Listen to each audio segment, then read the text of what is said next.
15 de julho. Santo Henrique Imperador. 1024. Henrique, cognominado o Piedoso, um dos santos mais queridos na Alemanha, nasceu em 972, sendo filho de Henrique o Pacífico, duque da Baviera, e Gisela, princesa de sangue real. Seguindo o exemplo de outros fidalgos daquele tempo, o duque confiou a educação do filho a um bispo, São Wolfgango, bispo de Ratisbona. São Wolf, um dos homens mais sábios do século, escolhido para educador do jovem príncipe, em seguida veio a ser seu íntimo amigo.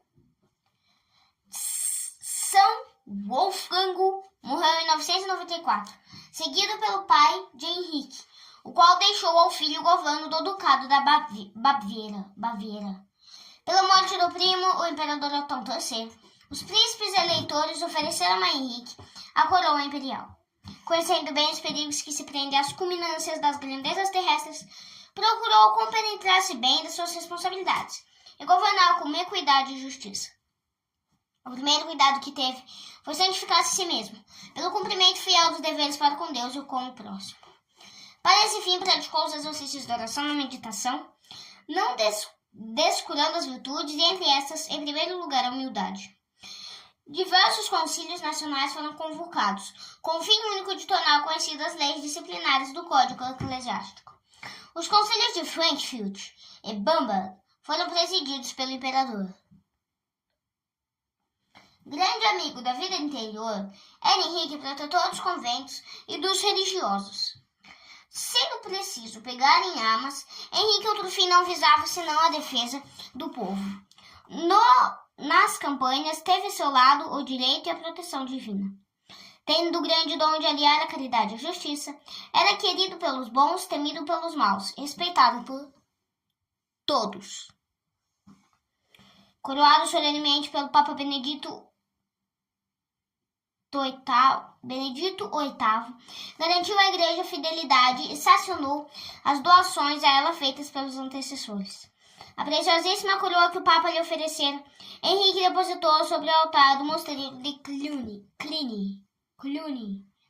Por toda parte do império deixou monumentos de sua liberalidade, piedade e humildade.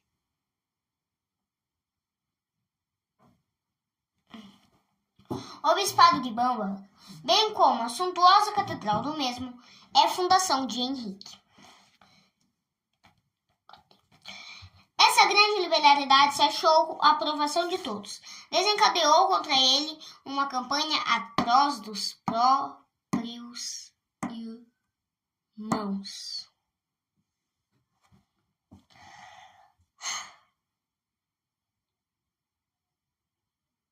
Bruno, irmão de Henrique, bispo de Augsburgo, e Henrique, duque da Baviera, protestaram solenemente contra os benefícios feitos a mosteiros e outras obras de caridade. Henrique pegou em armas contra o imperial irmão, mas foi vencido.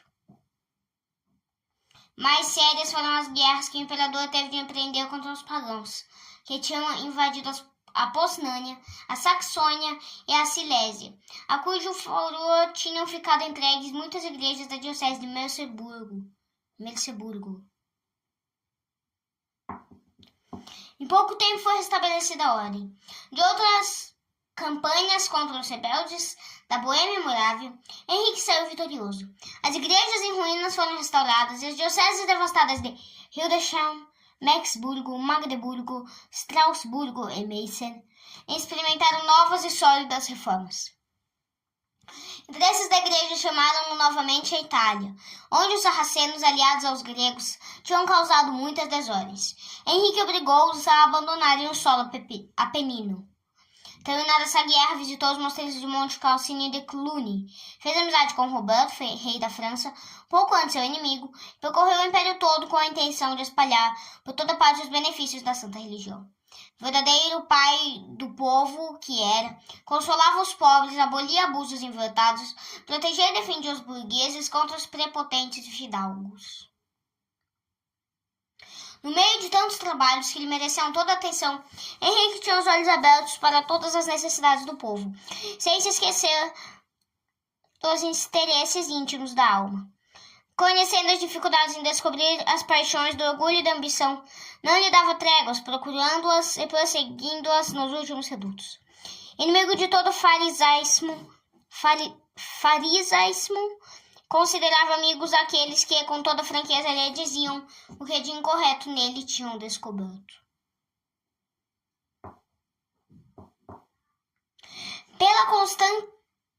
Aconteceu que, devido a informações que lhe deram a respeito de Heriberto, arcebispo de Colônia, se houvesse irritado muito contra aquele prelado.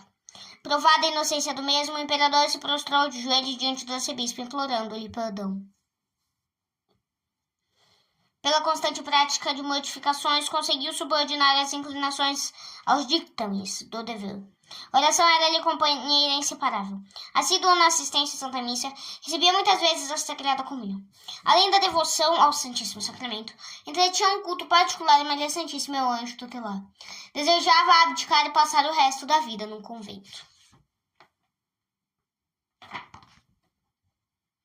Henrique morreu aos 14 de julho de 1024, na idade de 52 anos, e no 22º ano de governo. O corpo foi depositado na Catedral de Bamberg. Deus glorificou o túmulo do Santo Imperador com muitos milagres, em vista dos quais, de sua santa vida, o Papa Eugênio III canonizou em 1152. Reflexões. Grandes somas despendeu Santo Henrique para adotar e embelezar igrejas e conventos. Como o profeta rei podia afirmar: Amei, Senhor, a formosura da vossa casa e o lugar onde habita a vossa glória. Salmos 25.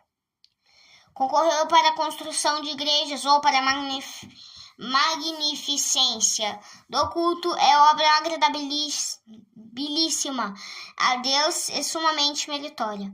Sempre há almas generosas que compreenderam perfeitamente este ramo de beneficência e julgam optimamente empregadas as esmolas dadas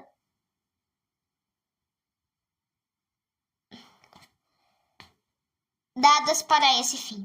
Outras há, porém, que se põem ao lado de Judas, o qual, vendo Maria Madalena derramar sobre a cabeça de Jesus o conteúdo de um frasco de delicioso perfume, se mostrou escandalizado, chamando-o desperdício e roubo feito aos pobres. Segundo eles, desperdício concorreu com o óbolo para o embelezamento das igrejas e do culto. Como Judas se arvora em advogados dos pobres, quando, como seu patrono, amor nenhum lhes tem. Que antes reparassem os gastos ridículos e exagerados que fazem com a indumentária, com bailes, festas e outras extravagâncias. Dia virá que revelará de que lado está a razão. O juiz de Deus dir-nos-á onde há mais consolo, satisfação e merecimento, se no emprego do dinheiro para a glória de Deus, formosura do templo, ou para futilidades e fins profanos, talvez pecaminosos. Que não dispõe de meios para contribuir para obras de igrejas e do culto, não censure os outros que nisso acham satisfação. Pobres há sempre no nosso meio, e Deus não os deixa morrer de fome. Quem dá à igreja também tem uma esmola para os pobres. Assim se cumpre a vontade de Deus, e grande será a recompensa.